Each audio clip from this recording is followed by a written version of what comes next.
Hey everyone and welcome back to another video. In this video, I'm going to show you how to find your tax documents on the Spark Driver app. Now this video is going to be particularly useful for individuals.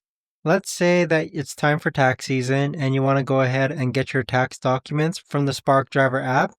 How do you actually go ahead about doing so? Now this video is going to be short, sweet, and simple guys. There's not going to be a lot of steps involved.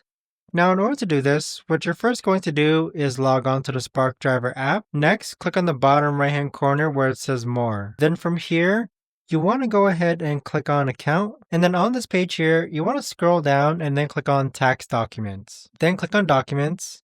And you should be able to find your tax documents here.